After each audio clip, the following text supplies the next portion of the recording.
Welcome everybody. Beautiful day in May. I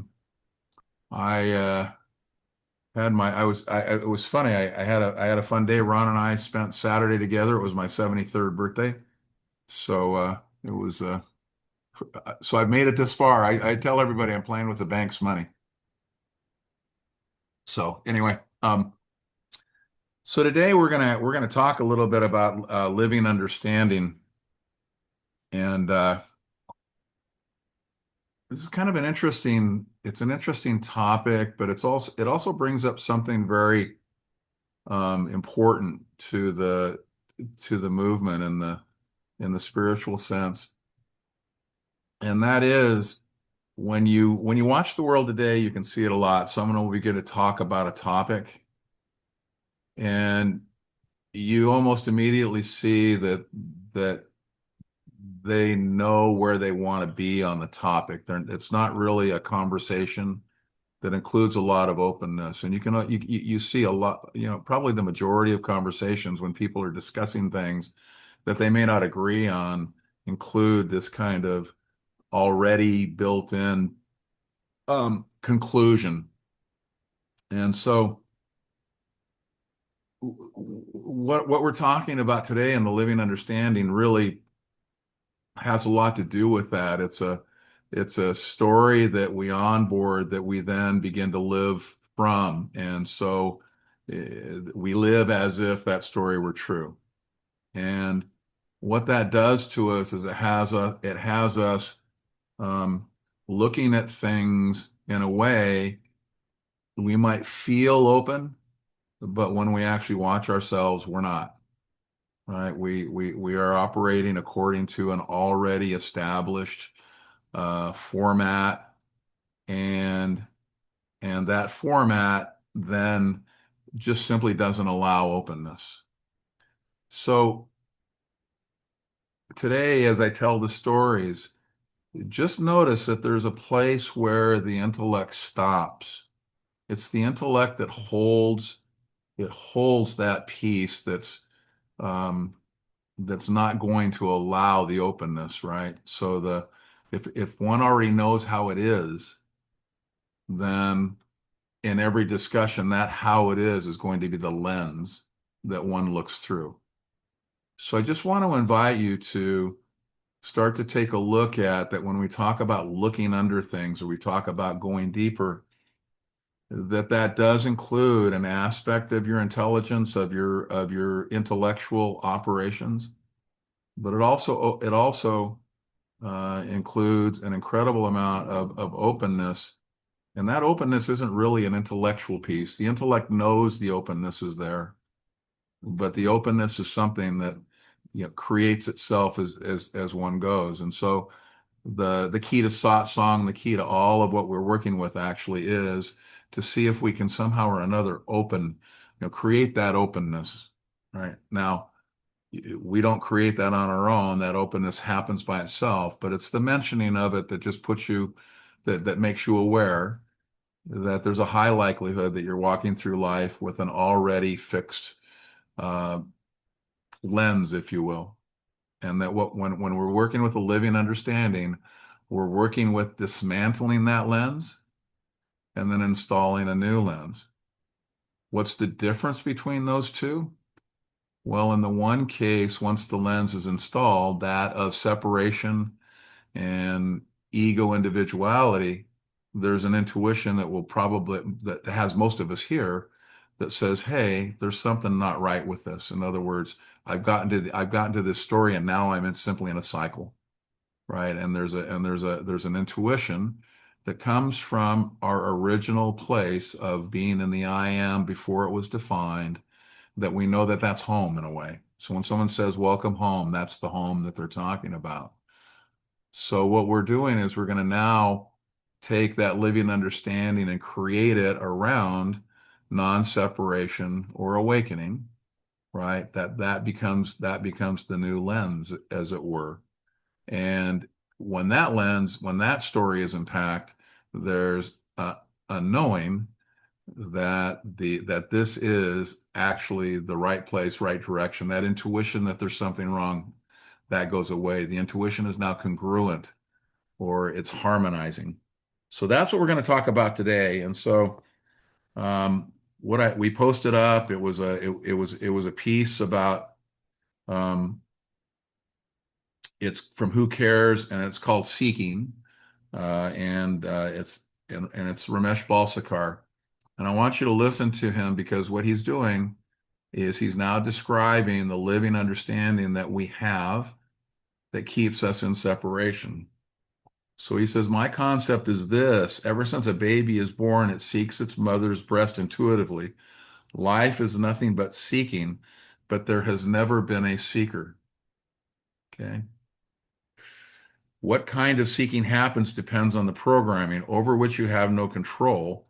There are some people who consider themselves seekers of money, some seek fame, some seek power, and some seek, among other things, God. This kind of seeking, let's call it spiritual seeking, or seeking God, or seeking freedom from the ego, what you call it is immaterial, is happening to these body mind organisms sitting here because they are programmed for that kind of seeking to happen. So this is really a good thing to know. If you're in satsang, right, the programming of who you are has you here. The seeking begins with an individual ego seeker seeking enlightenment or self-realization as an object, which will give him and her more pleasure than he or she can ever imagine getting from the material world. This is where it starts. Now, that's probably not the most wonderful definition of enlightenment, but that's usually the one we start with. So he's absolutely spot on there. The seeking by the ego for enlightenment can end not with intellectual understanding, but only with the absolute understanding intuited in the heart that there never was a seeker. A doer, there never was a seeker for any seeking. There is seeking, but no individual seeking. There is doing, but no individual doer thereof, and that's the end of it. At the end of the seeking, it can be brought about only by the power which started the seeking. Right? So here the questioner comes in and he says, can we interpret there never was a seeker as a deception? Now, I find that kind of an interesting, because he just went through and said, this is how this operates. That's the final living understanding, if you will. He says, why use the word deception? If you use the word deception, then I would say life and living are a deception, which is what Ramana Maharshi has put in more respectable words. There is no creation, there is no dissolution. There never has been a creation, meaning the creation is an illusion. The whole creation is an illusion. That is a final understanding you get to. Until then, life is very real.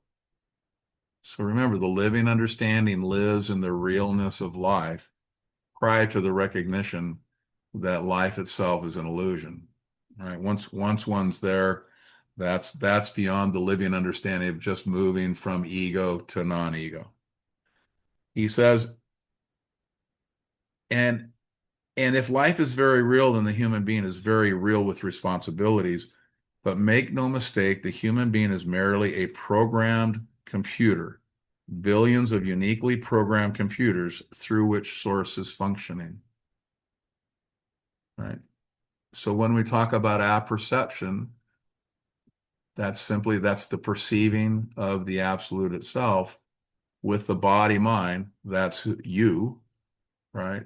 As simply a programmed computer, right? So the perception isn't even yours, even though in our living understanding as an individual we claim it as so. Okay, right. So Ramesh, seeking happens. You didn't start the seeking. Ramana Maharshi said it this way: your head is already in the tiger's mouth.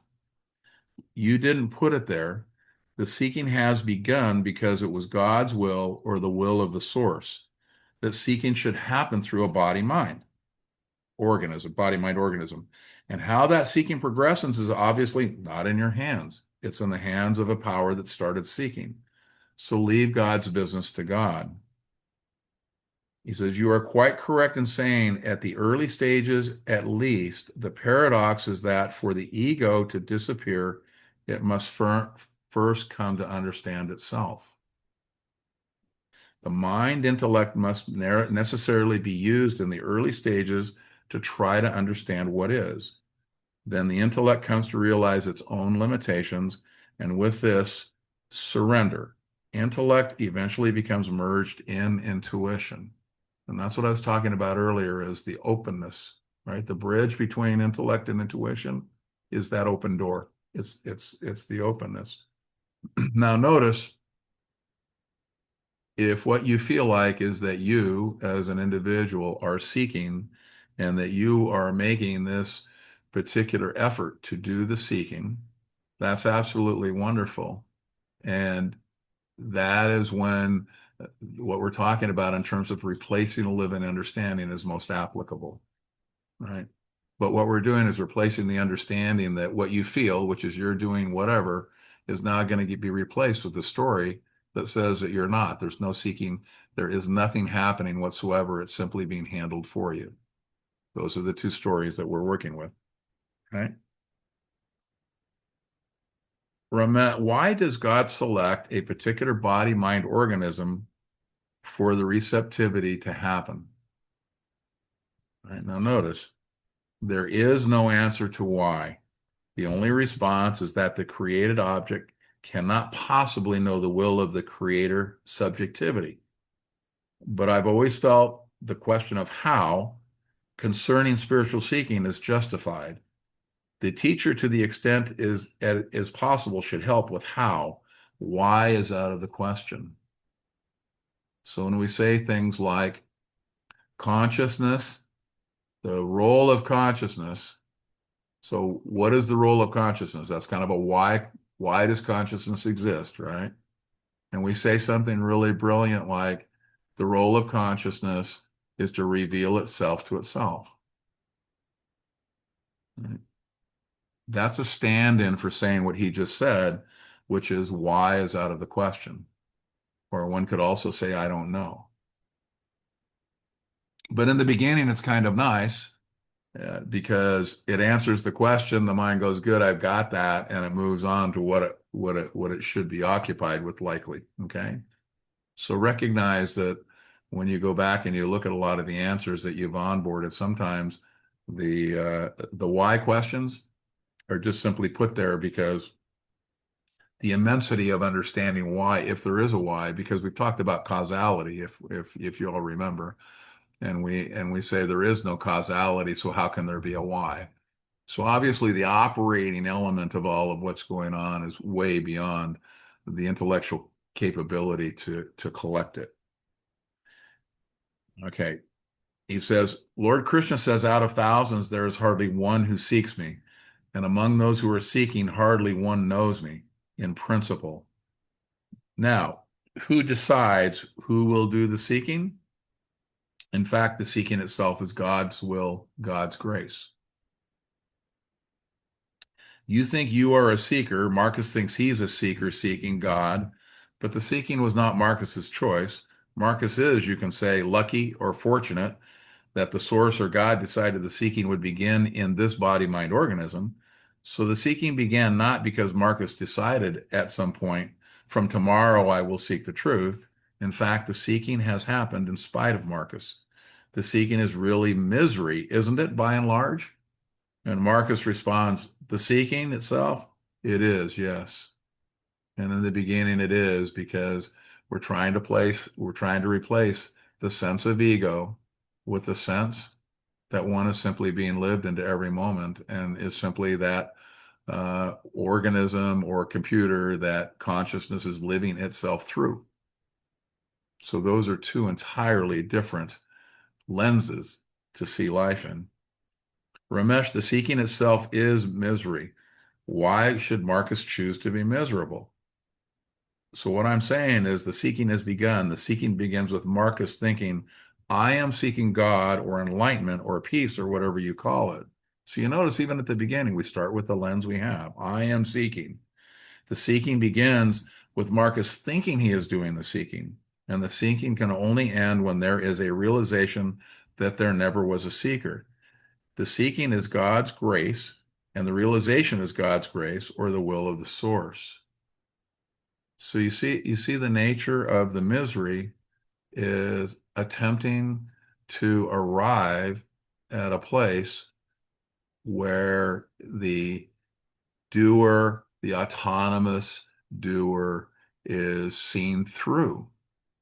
But we start by you trying to utilize the autonomous doer to arrive at that place.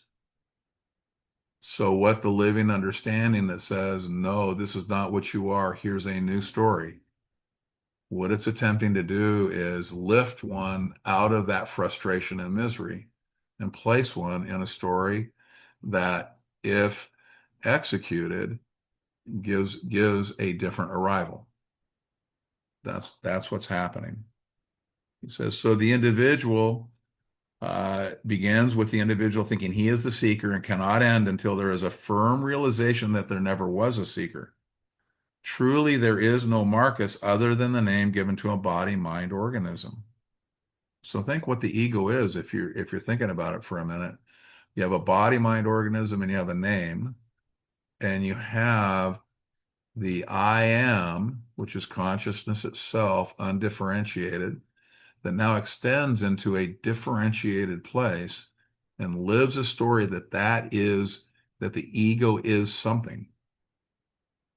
So the ego is just I am living a story. That's all that's happening there.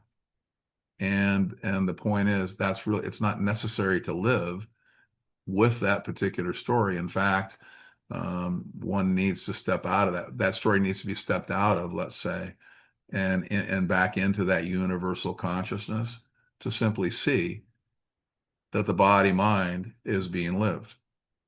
So that's how that part happens, right? So in other words, the seeking ends only when there is a realization there was never a seeker. Thinking was happening. There never was a doer. Doing was happening. There never was an experience. Experiencing was happening. Thinking, doing, experiencing are all part of the functioning of manifestation, which only can happen through a body, mind, organism. Now, sometimes somebody will say, why? Why is that? Again, there are certain things that the how we can talk about, the why, you know, don't know. Um, so why did the seeking for God happen in this body, mind, organism, whereas some other body organism is the seeking for money? He only seeks money, and he thinks Marcus is crazy for looking for something in the air, and that Marcus would be much happier if he sought money or power or fame. Now, why is seeking money happening through one body, mind, organism, and why is seeking God or truth happening through this body, mind, organism called Marcus? That's our questioner. And Marcus says that is God's will. Ramesh says, correct. That is what I call God's will or the intention of source. Ramesh likes to use the term source. So source for him is absolute awareness. I use absolute awareness a lot. Ramesh uses source, right? What is enlightenment? The peace of deep sleep. So what is the search for? The spiritual search is for the peace which exists. Now listen to how they describe what deep sleep is. And deep sleep and having it even in the waking state. What is the basis of peace in the deep sleep? It is the non-existent, now we're talking to Elaine, so it's the non-existence of Elaine as the doer. How can that peace happen in the waking state? Only when Elaine disappears as the doer and as an individual doer who believes, I am in control of my life. I do things. Everything that happens to this body, mind, organism are my actions. Elaine, in deep sleep, there's no personal awareness, question mark. Yes, he says the personal awareness is the sense of doership, you see. So the question is, how can Elaine enjoy that peace which exists in deep sleep in the waking state, right? So deep sleep is simply the state of the universal I am. So when we're talking about the universal I am, That's what's going on in deep sleep, right? So the answer is only when there is total acceptance that what functions is the body-mind organism and there is no Elaine doing anything. When this happens, the sense of personal doership is annihilated. I want you to stop here for a minute because you're going to hear that, and you see also translated, I am that has a lot of this in here, that it's the annihilation of the ego. And I'm just here to say that that is, I believe, overly broad because there is an operating element that you and I would call the ego. When I go, hey, Judy, Judy says, hey, what? The ego is in operation there. It's the functioning between individual entities or individual body mind, so to speak. Right. So it's there. But notice he's very specific. It's the sense of personal doership. Right. So in the separate world, operating happens, but the sense of personal doership, that sense that makes one feel like they are the separate thing, that gets annihilated. But the living continues to happen. Right? And remember, again, as you can see, he's talking about how this happens by itself. So earlier when I talked about the openness, all I was saying is there's a place where you get where you start to fight it because you believe that you're still in the intellect, so to speak. And that's where the surrender is possible. Openness is surrender or acceptance. And that's where that door can open. It's a letting. When you look back, you'll see you weren't even in control of that. But even if you feel like you're in control of it and there's an acceptance, that's a wonderful start because it starts the story of I'm not an individual autonomous doer. So that's where you see. So he says when an understanding is whatever happens through a body mind, when the understanding that is that whatever happens through a body mind is merely witnessed as the impersonal functioning of consciousness or the impersonal functioning of totality, then the sense of a personal Elaine, right, is not there. And the same peace exists in the waking state, which exists in deep sleep. But this only happens when there is total unconditional acceptance that there is no individual doer, and the happening of that acceptance is not in your control. So if what you're hearing now, you're going to wait a minute, I know you're telling me there's nothing autonomous, da da da. It doesn't feel that way. That's perfect, right? The living understanding is your next step.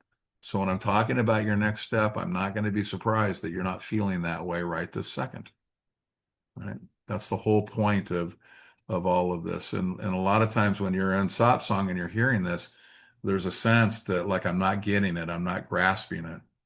And that's the part where you see, oh, not only is there no autonomous personal behavior going on here, the understanding that there's no personal autonomous behavior is also not in my control. I'm just simply going to relax and let that arise. Relax about the discomfort that what I'm describing is not what you're feeling. That's perfectly okay. And that's the openness that we're looking for the next piece, right? So Tim says acceptance has nothing to do with your spiritual insight. Ramesh, whose spiritual insight? That is the problem. Whose spiritual insight is the problem? And so here he arrives. What is seeking? The seeking is you wanting to know God. Whatever you know is an object, and you are the subject. So if you want to know God, what does that mean? You are the subject and God is the object, but what exists is the other way around, right? So how can an object know the subject? And trying to know God when the object has usurped the subjectivity of God, and what is worse than this, the pseudo subject having usurped the subjectivity of God has turned God into an object for seeking. Therefore, the more the seeker tries to seek God, the more frustrated he becomes. So that's normal. I'm going to go seek God. Here's how I do it. Blah, blah, blah, blah, blah. I tell you that story. I got to the ashram. How are you going to become enlightened? Was give me the list of crap and I'm going to knock those things out one at a time. In the end, I'm enlightened. That's how I thought it was. Right. So, so even though I wasn't frustrated yet, I already knew the formula, and the frustration that we're talking about was soon to follow because that's exactly how I attacked it. Right. He says, after the talk, there are some bhajangs being sung, and one of the bhajans is by a sage who put it so easily and beautiful. He said, I went to know God, and I returned being God. In other words, the object tried to know God, but what really happened was the object disappeared into pure subjectivity. Pure subjectivity, I am, same thing. It is a thinking mind that wants to know God, and the thinking mind, the ego, disappears when there is a realization there has never been a doer or a seeker. Now here he says that again, the ego disappears. It's not the ego, if you remember. It's personal doership, the sense of personal doership, because there's still an operating, functioning thing called the working mind, that as opposed to the thinking mind. And we've talked about that before. Okay. So you guys, I'm sure you guys can see what I'm working with here, right? So now what I want to do is I'm going to skip out of this piece. By the way, the rest of it goes on and on and on. It's really a it's really a great piece, but you'll see he's basically doing the hammer blow. So the rest of the piece that you guys lifted, and I think I put in like 9 pages, right? So I've gone through about 4 of those pages, right? The remaining 5 are on the same topic, but a great finishing read. So so do that because they're the rest of the hammer blows that keep continuing to go after this. And he goes after it from every possible angle he can. Right. So there's more to be read that. And but I think for tonight we definitely we've covered the obvious. What are the two living understandings? One is that I am the seeker, I am the subjectivity, I am the doer. And the second one is there is no doer here. There is no ego here other than the operating name and element of functioning between two body minds. That's all there is there. The rest of it doesn't really exist. It's been created because, in essence, I inherited or was given this particular story early in my life, and we're going to talk about that right now. Okay, here we go, man. Some of you have already heard this, so we're going to do it again. Living understanding. So when I was 5 or 6 years old, my grandfather and I found a caterpillar in the backyard. We named him Norman. Now remember, I'm 5 or 6 years old. So from that afternoon forward, Norman became the central figure in a long-running improvised serial that unfolded in Grandpa's Ed's study, beside the leather chair, the carousel of pipes, the model of a '57 Pontiac chieftain that sat nearby like a silent witness to our mythology. Every visit produced a new Norman adventure. Every visit also carried the same question from my grandfather beneath the laughter. Alan, if Norman says he climbed a tree, what has to be true for that to be the case? At 5 years old, the answer seemed obvious. There has to be a tree. Grandpa would nod as though something very important had just been established. It would take decades before I understand what he was really teaching me. He was installing the habit of perception. Look underneath every story and see what has to be true for that story to exist. Not just stories told by others, the stories you tell yourself, especially those. All right. Living understandings are stories that we inherit, but notice we repeat those to ourselves, we learn them. All right. Most people never do this. They receive a story whole and immediately move inside it. They decorate it, defend it, suffer inside it, build identities inside it, but they never stop to examine the ground the story is standing on. My grandfather, quietly and without philosophy, was teaching me to look beneath the narrative itself. And at the time, neither of us had a name for it.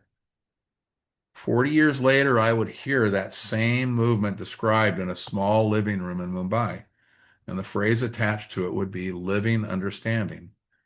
A living understanding is not merely an idea that you hold intellectually.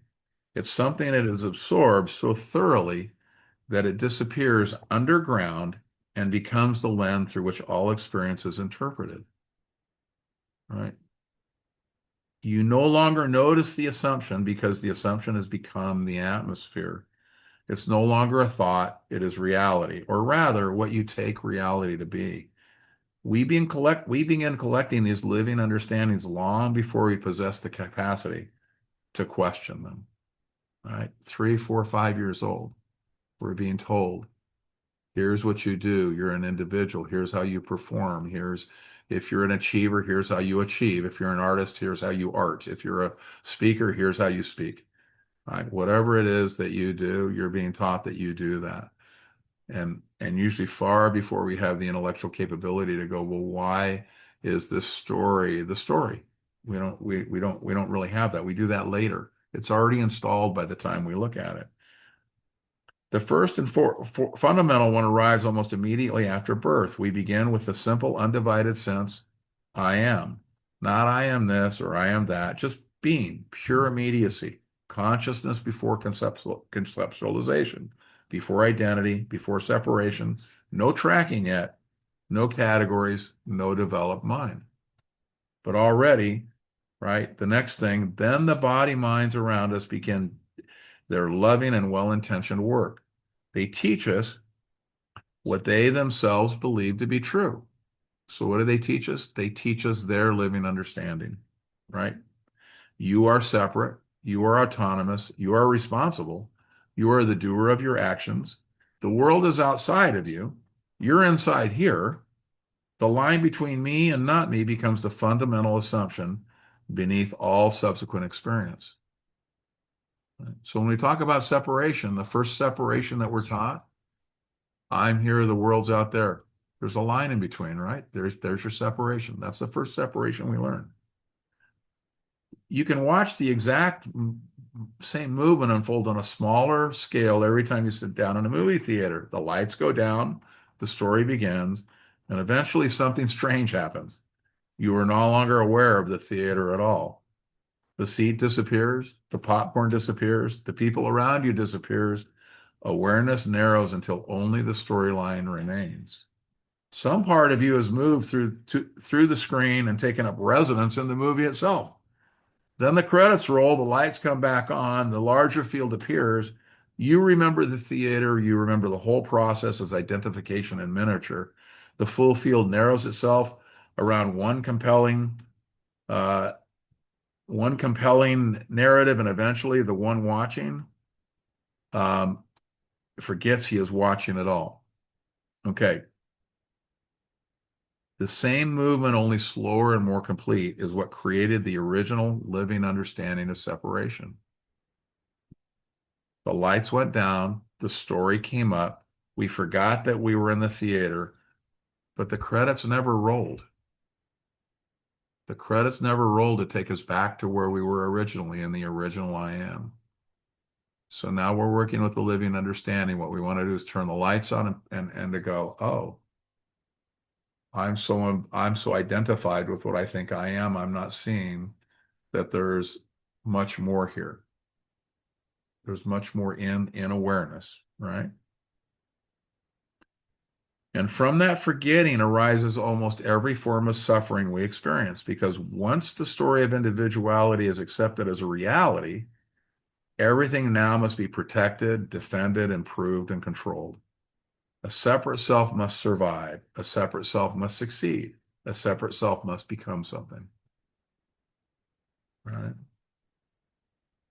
So it's funny, I have this conversation a lot with folks that are in the business world about have begun spiritual seeking and are now uncomfortable in the business world because they automatically see that what they bought into in the business world, right, is this: a separate self must succeed, a separate self must become something. And really, when I speak to them, all I'm saying is the functioning of who you are in the business field can be utilized to arrive at a place where that something, right, is dropped. So if what you are is I call it a corporate animal.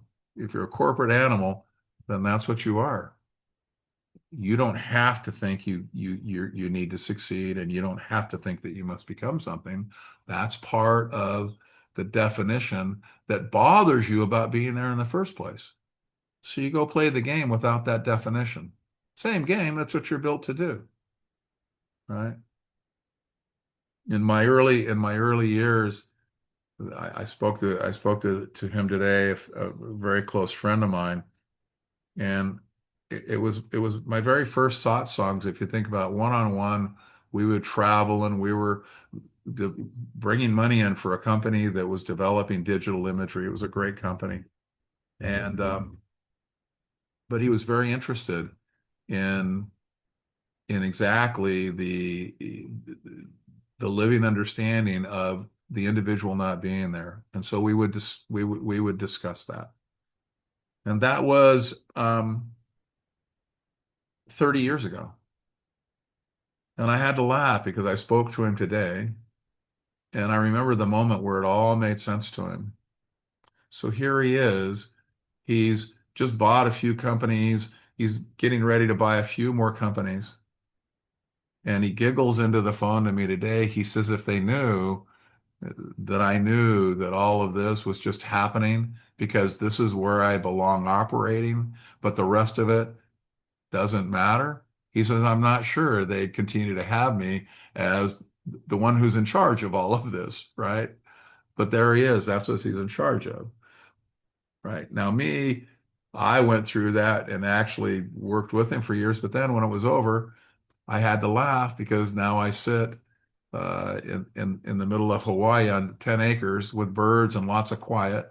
I do my writing and I do a satsang on Thursdays, right? And that's the highlight of my week is the writing and the satsang on Thursdays. That's what happened out of all of that, right? But I could, if they called me and they decide and somehow or another consciousness wanted me to be doing deals like he's doing that, no problem. We could go do that, right? Because in the end, there will be a story that gets lived, but one doesn't have to believe that they're the one who's living it. Just that simple. In fact, once that living understanding is installed, there's an understanding that's not the case any longer, right? So one just simply does what arises, right? People say to me, well, what do I do when I'm awake? I said, open your eyes and do what's in front of you. That's what you do. All right. He says, and from forgetting arises almost every form of suffering, right? Because once the story of individuality is accepted as a reality, everything must be protected, defended, and improved. And underneath of all of it runs a quiet, intuitive static that most people never fully identify but constantly feel. Something is wrong here. This isn't it. I should be more than this. The low-level hum follows the individual through careers, relationships, spirituality, ambition, failure, and success alike. The story has no real destination because the separate self it serves does not actually exist as imagined. So the movement loops endlessly, more becoming, more seeking, more dissatisfaction. Now, here's where the whole mechanism becomes extraordinarily interesting. The same device that delivered us into separation can also operate in reverse. A living understanding can move deeper toward deeper identification or towards the dissolution of identification itself. Operates in both directions. This is why a satsang works. This is why a single sentence from a sage can reorganize an entire lifetime of conditioning because a new living understanding begins to form. What would it mean to live inside the understanding that there is no autonomous doer? Not merely think about it, live about it. What would life feel like if actions were understood to arise the way waves arise from the ocean or birds move through air? No independent controller, no separate manager, just happening. That too becomes a living understanding. Same mechanism, opposite direction. This is where the distinction between intellectual understanding and living understanding becomes absolutely crucial. Ramesh Balsekar spoke about that constantly. He distinguished between intellectual understanding and what he called the absolute understanding intuited in the heart, right? So the living understanding is for me, the living understanding is the intellectual understanding. And once it's extended into the intuited in the heart, then the story is simply dropped. And it's often utilized if someone says, explain to me how life is lived within you. Well, then the living understanding can be explained.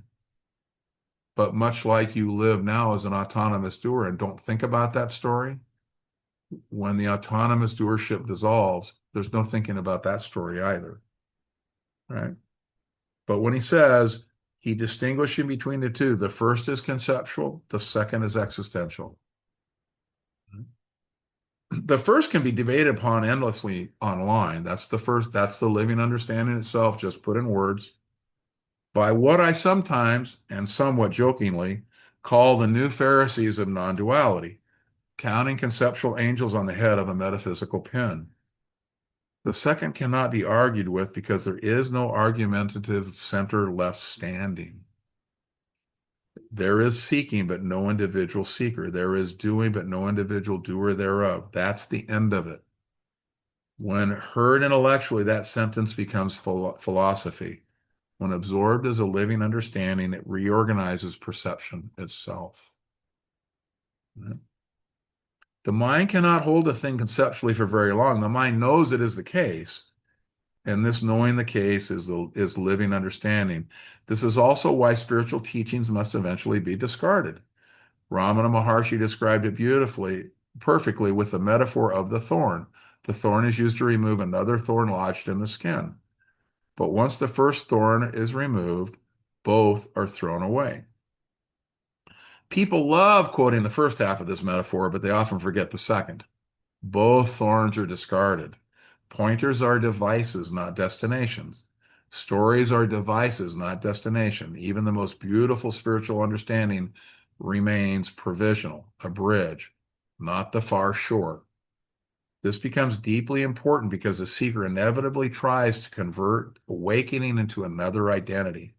I understand, I know, I have realized. Huh?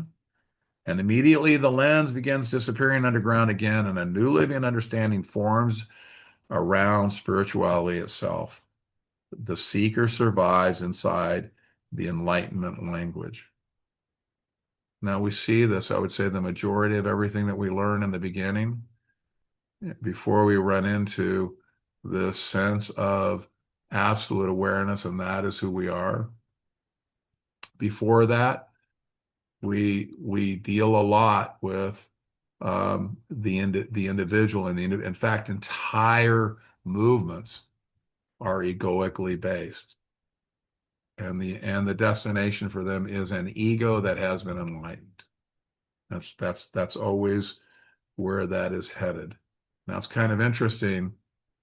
Nisargadatta and Ramesh both used to talk about the indirect and the direct method. The indirect method is when you take issues and you dissolve them, right? So I have this issue, that issue gets dissolved through a new way of perceiving the issue. There's an incredible sense of relief. But then someone standing in line, just like at 31 flavors with their number, the next problem says, whoa, whoa, whoa, not yet. I'm here. And then that's the indirect method. Then there's the direct method. And that's to see that the number one ticket standing in your Baskin and Robbins 31 line is the ego itself, and that the ego itself can be dissolved. It's simply another concept or story that can be dissolved. That's the direct method.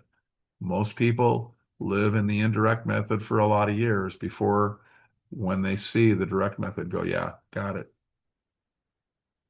So the fact that you're here means that you have already survived the indirect method, and you're no longer solving the problems of your ego, because you recognize that the ego itself is what we're dealing with.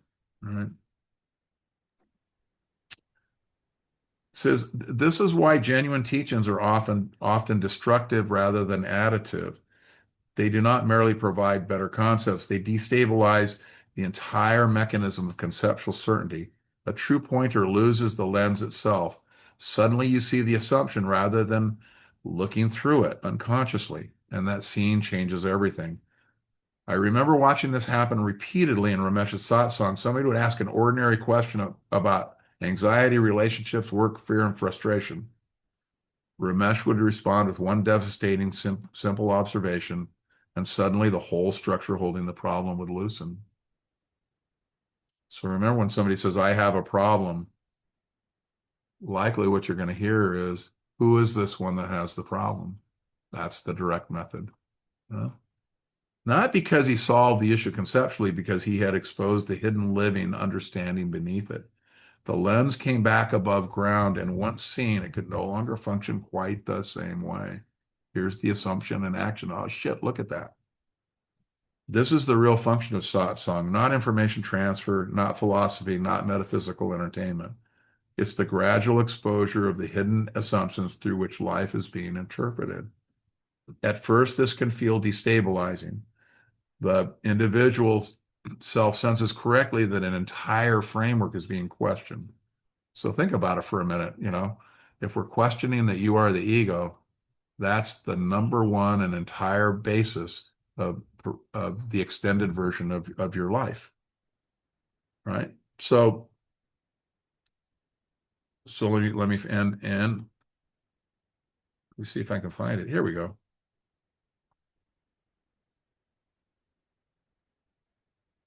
Yes, here we go. The individual senses correctly that the entire framework is being questioned, and in truth it is. But what begins replacing it is not another rigid framework. It's something far quieter, naturalness, ordinariness, and a return to intimacy, immediacy. The irony is that what we are searching for is not new at all. It is what remained present before the first living understanding of separation ever formed. We are not constructing truth. We are relaxing false certainty. This is why a genuine understanding feels less like an acquisition and more like a relief. Something unnecessary falls away. The static quiets. The life becomes strangely simple again. If you've ever had what Ramesh calls a free sample, right? That moment where boom, the ego is not there, right? In that moment, you are sure to feel relief. And you're sure to feel there's no intuition telling you that this is not the wrong place to be or there's something wrong here. Intuition is right there. It knows that space. It is that space, right? So this is why I said the static quiet life becomes strangely simple again. Not because circumstances improve dramatically, because the interpretive machinery softens. The war with what is the war with what is begins dissolving, and underneath it all remains what was always here before the lights went down and the movie started. Simple being, undivided, untroubled. The theater never actually disappeared. The only attention narrowed. This is what a living understanding ultimately points beyond itself. Even reverse engineered story eventually exhausts its usefulness. Even the understanding that there is no doer must finally dissolve. Permanent peace is not another conceptual structure held by the mind. It's what is when no structure is required. The bridge performs its function and quietly disappears. So we return to Norman the Caterpillar and my grandfather's question, what has to be true for the story to exist? That remains the practice. Look underneath, look under every narrative, every fear, every ambition, every grievance, every spiritual conclusion. What has to be assumed for the story to be real? That question alone can begin loosening the underground lens. Grandpa Ed was teaching me to look before I knew what looking meant. It remains the same invitation now, not to collect new stories, not even better stories, but quietly examine the ground beneath them and then watch what happens. So, what needs to be true for this to be the case? What needs to be true that consciousness is living through me, through this as a conduit in every single moment. That's what needs to be true for the story that Ramesh was telling you earlier and I'm telling you now is the case. Right? So now you have a new story to live by, right? Every moment that living is happening, right? That living is happening through you. You're not doing that living, right? So everything that we're looking at, everything that we're seeing in every single moment, and every moment is an opportunity to see that. You can see it doesn't matter whether you're a businessman or almost PhD in poetry. It doesn't matter, right? Doesn't matter because whatever the material is that this body mind is swimming in, so to speak, that's where it's going to happen. That's where it happens, right? You don't need to find a new place to be. If a new place to be happens, well, then that's where it happens as well. Alan, you know, if it's okay for me to jump in, Please. what has where a really big shift happened here is, you know, there was witnessing taking place, and you know, I was really, just to use normal speech, I was really watching the meat bucket a lot. You know, that's what I call, what you call body mind. I call it the The meat meat bucket. bucket. Yeah. That works for so, me. so you know, that was I was really watching the meat bucket a lot, and at some point, what what was seen was that the I am, or the I, the sense of the I, is itself a thought.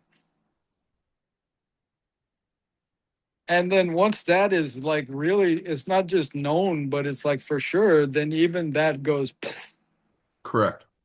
So anytime the meat bucket gets enmeshed in itself, I just remind it, and then Yeah. it does, the meat bucket could be pissed off, the meat bucket could be any number Anything. of things, but it can just be low. There's no thought there to hold on to. And you notice that when we talk about this, we talk about the living understanding of being separate, then the living understanding or apperceptive understanding of no separation. And then we go into the fact that that itself disappears. Now, why would we do that? Well, the one thing that I will say that we've noticed, right? Here's a how, not a why or a cause, but consciousness magnetizes itself to itself. So when you hear the concepts and you go, whoa, that's way beyond where I think operating is happening right now, totally okay, right? And even if it's not comfortable, you don't feel like you can grasp it, totally okay.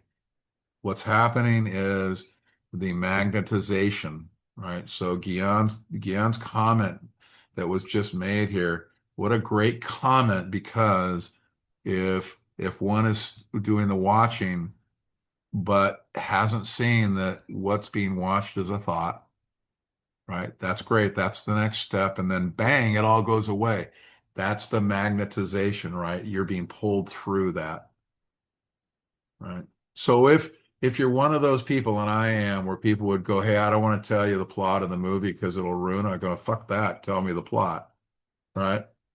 So Advaita is the kind of spirituality where we tell you the plot of the movie.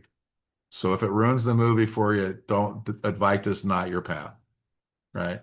But if you're okay hearing the plot of a movie and can watch the movie and be okay with it, which I clearly am, because it irritates the hell out of me when somebody won't tell me what's going on, well, then you're in the right place. You're in the right crowd. But understand that whenever you hear something you feel it is beyond you, there's a reason for that, and it's okay. Just feel it, onboard it, see that it's part of where you're going, and don't worry about it. It'll happen. And I appreciate that was a great little piece to jump in there. All right, that's my little piece for today, guys. I don't know. Um, and is there anything anybody wants to say before we? I know Guillaume's taking off here pretty quick. Um, I can just make a comment. Please. if that's okay. So, correct me if I'm wrong. So, when the spiritual path is the desired outcome, we classify it, as a classify that person being a seeker. But Correct. is it not the case that if one's pursuing money or one's pursuing power, that the seeking movement is still in play, although it's not necessarily classified as that, but it's a continual movement. That movement through that path can eventually lead one to a more spiritual adventure. But isn't all movement a seeking movement? Yes. And Ramesh used to talk about that. One of the things he would talk about is how we get stuck believing it has to happen in one body mind, but that the seeking itself might, move itself through lots of body minds. And, I mean, there's a whole piece that's going on there we don't understand, but all seeking is ultimately magnetized towards consciousness itself. So the objects in consciousness that are the goals are simply um, what we intermediate goals on the way to the final goal itself, which is being magnetized to consciousness. Right, Yeah, right. yeah, So so it appears to be a conscious movement on the spiritual seeker's path, but an unconscious movement on the one pursuing power, money, or any other desire, et cetera, et cetera. The yeah. And seeking still happening at all yeah, times. and even for a lot of us, we begin the spiritual path, and then and we don't even really know why we're there, and all of a sudden it strikes us, and we go, oh. So even seekers in the beginning a lot of times don't even know they don't understand that they've grabbed onto the tail of a tiger and now they're going to get dragged around. But Mm-hmm, that then you go, oh, I see what's going on here, and there's a sense that yeah, I'm in the right place. So yeah, mm-hmm. I would say you're right. Most all seeking happens unconsciously, and it's only in the finalization or finishing. I mean, it's what he said. Krishna said, "Out of 1,000 seekers, one." So that continues to happen. If you're sitting in a satsang, you're one of the few that's made it to here. And the one seeking power or money, they're still seeking the relief that a spiritual seeker is seeking in their spiritual search. They're still seeking the relief that power or money might give them. Like deliver, yep. So Yeah, so they yeah, have a story that says I'm an individual, right? And when I get something, that is going to make me feel better. yeah, yeah. So in it, so So, in, so it's the seeking enlightenment in a individualized living understanding. mhm. Yeah. I just wanted to comment on that. Oh Thank you, no, Alan. that's absolutely spot on. Spot Yeah, on. yeah. So Thank Could you. I could I Thanks ask for today, by the way. you're welcome. sorry, Ron. Can I ask a question, Alan, or Yeah, were go you for yeah. it. So I think I've had what you call like what you mentioned a free sample of a kind, let's call it maybe even a partial one, okay? And there was some reckoning of the non-doership. And there was a huge liberate like kind of a Yep. liberating feeling in that. And that in large part kind of set me on a journey, and now I'm actually pissed. I'm actually pissed off that I'm not. I'm like trying, right? I'm trying to like live from that, but I can't, and now I'm angry about it. Yeah. And it's so there's some like definitely an intellectual understanding and a memory of a lived experience, Yep. but not a continuous lived experience, which also is creating frustration, anger, fear. I'm scared now of what I might do to take me farther from that. Right. So it's created like a great amount of turmoil and suffering. I'm curious what you would say about that. Well, what I would say is that that's not an unusual experience because what happens is that the living understanding happens, right? There's that sense of relief and the ego is basically seen through. And then what it does is it snaps back shut. And now the ego is back in charge. And so what happens is that the ego says, man, we got to go get that again. All right. And when the ego says that, there just simply needs to be a recognition. The ego is not going to make that happen. Right. And so what begins then is just a relaxation that says, oh, a free sample arises when it arises, and if it arises again, great. And until then, I'm going to watch, right? Because one begins to see there is no way that you can make yourself become closer or further away from anything, right? Anything you do is is pretty much useless, right? Other than listening to what is and then simply relaxing and watching. And so you heard me today, and he talked a lot about, hey, look, you're not doing it, you're not doing it, you're not doing it. So he really wants that. Ramesh really wanted that in there. When he was with Nisargadatta, what he noticed is that that was a piece that when it was more emphasized, it really helped people. It really helped folks to go, oh, I can take a deep breath, I can relax. I mean, the one thing you need to know is that wherever you are right now is the perfect place, Mm. right? Buddha used to say, all what suffering is wanting something that isn't what is, right? So that desire for something that isn't is the cause of all suffering. Suffering goes away when one can go, oh, I get it. You know, I had this experience and now I'm trying to get back. The experience didn't happen because of me. That first one wasn't on me. I didn't create that one. Why the hell am I thinking that I'm now the pony to ride to get the second one? Right? Can't happen. So where were you before? You were in this most amazing, open, vulnerable place. Right? And then it happened by itself. You were just the body mind that happened with, to, or around, right? And you see it happen in a lot of places. A very famous author, Kahil Gibran, if you've ever heard of him, wrote a book called The Prophet.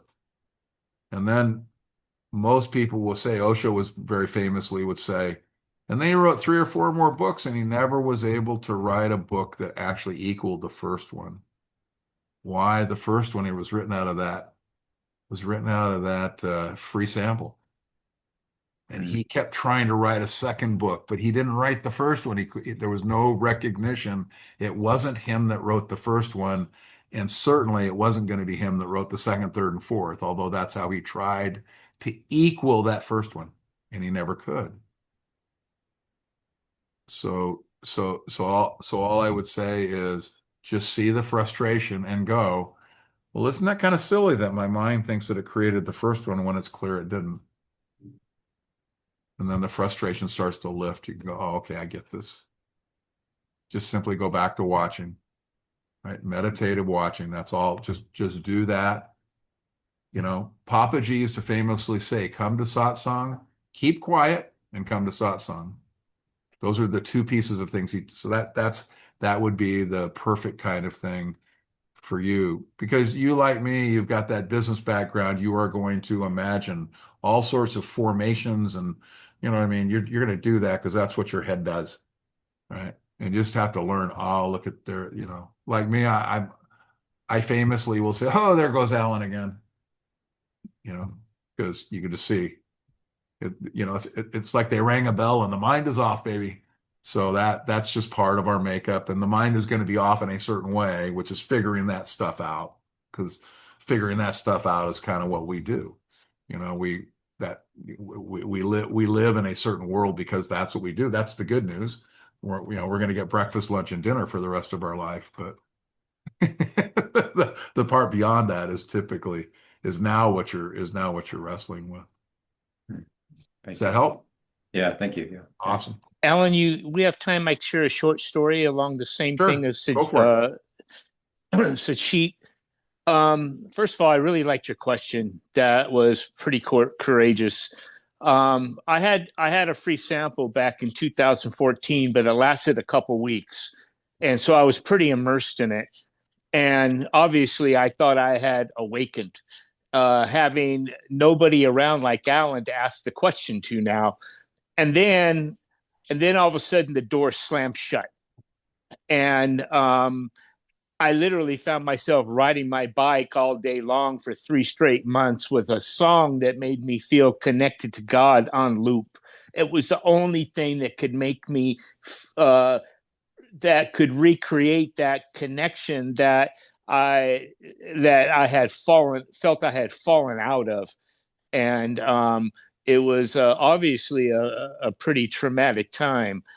But I just wanted to share that in the sense that you can just take some solace that it'll reintegrate, you know. And I wish I had somebody like Alan to explain to me back then what the heck happened, you know. But I had to figure it all out on my own. And but anyway, I just want to just and hopefully that's encouraging to you. Yes, yes. Thank you. Yeah. Okay, guys, I think we've reached our natural end. What do you think? I think But so. Thanks, Alan. great questions at the end. Go ahead, Tim. You got something? Yeah, I just said thanks, Alan. That's all incredibly helpful. Thank you to everybody else that shared too. Great, great Yeah, satsang. Thank it's you. nice having you. It's nice having you, Tim. By the way, Thank you you. you got in a little late, so I didn't get a chance to say hi. So hi. Oh, no worries. All right. Bye. All right. Much love, everybody. We will see you next week. I have no idea what we're going to be talking about, but I will then. Thank Sounds good. you. All right. Much love. Bye. Bye, everybody.